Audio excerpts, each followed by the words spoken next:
Hello बच्चों, let's start with the question. Question says that heating a second group metal carbonate leads to decomposition as. Question क्या कह रहा है हमारे पास यहाँ पे? हम क्या कर रहे हैं, सेकेंड ग्रुप मेटल को क्या है, जो मेटल कार्बोनेट है सेकेंड ग्रुप उसको हम डिकम्पोज कर रहे हैं. तो हमारे पास क्या है, ये रिएक्शन हो रही है. ठीक है, यहाँ पे क्या हो रहा है, BaCO3 हमारे पास बेरियम कार्बोनेट हम ले रहे हैं जो कि सॉलिड है. वो क्या हो रहा है हमारे पास, डिकम्पोज हो रहा है, बेरियम ऑक्साइड फॉर्म कर रहा है और कार्बन डाइऑक्साइड फॉर्म कर रहा है.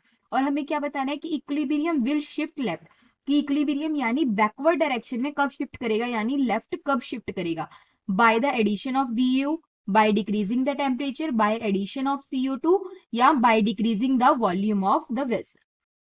तो यहाँ पे हमारे पास क्या होगा, जो की कंसेप्ट यूज होगा वो कौन सा होगा, फैक्टर अफेक्ट इक्विलिब्रियम. की कंसेप्ट क्या होगा, फैक्टर्स अफेक्टिंग इक्विलिब्रियम.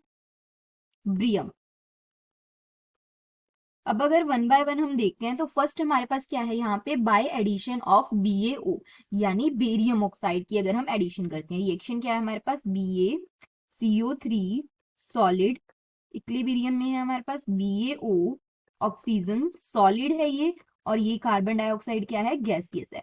तो हमें पता है यहाँ पे क्या होता है, जो सॉलिड है ये हमारे पास कंसेंट्रेशन में इतना इफेक्ट नहीं डालेगा, तो जिसकी वजह से क्या होता है, इसका अगर हम BaO सॉलिड की क्या करेंगे, एडिशन करेंगे यहाँ पे, तो यहाँ पे हमारे पास क्या है, कोई भी इफेक्ट नहीं होगा इक्विलिब्रियम पे.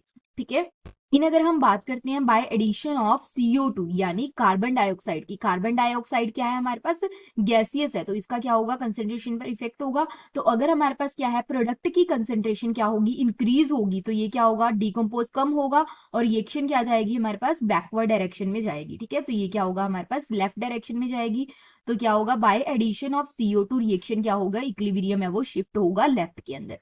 अब bye decreasing the temperature, okay, कि अगर हम टेम्परेचर को डिक्रीज करते हैं तो ये रिएक्शन कैसी होती है हमारे पास, ये होती है एंडोथर्मिक इन नेचर. कैसी होती है, एंडोथर्मिक इन नेचर. यानी इस रिएक्शन को अगर फॉरवर्ड डायरेक्शन में जाना है तो हमें क्या रिक्वायर होगा, हीट है वो रिक्वायर होगी, टेम्परेचर है वो रिक्वायर होगा. यानी अगर हम टेम्परेचर इंक्रीज करेंगे तो क्या होगा हमारे पास, रिएक्शन फॉरवर्ड जाएगी, लेकिन यहाँ हम डिक्रीज कर रहे हैं तो क्या जाएगी, बैकवर्ड यानी लेफ्ट में जाएगी रिएक्शन.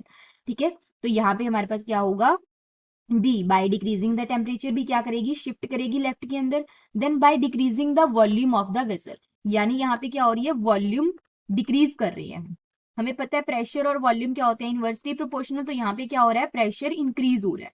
ठीक है, तो जब हम क्या करते हैं, प्रेशर है वो इंक्रीज करते हैं, तो रिएक्शन कहाँ पे शिफ्ट करती है, रिएक्शन शिफ्ट करती है जहाँ पे नंबर ऑफ गैसियस मोल्स क्या होते हैं हमारे पास, कम होते हैं. तो यहाँ गैसियस मोल्स कितने हैं, 0, और यहाँ कितने हैं गैसियस मोल्स, 1. तो रिएक्शन कहाँ जाएगी, बैकवर्ड यानी लेफ्ट के अंदर जाएगी. तो इससे भी क्या होगा, bye decreasing the volume of vessel क्या होगी, रिएक्शन किसमें जाएगी, लेफ्ट के अंदर जाएगी.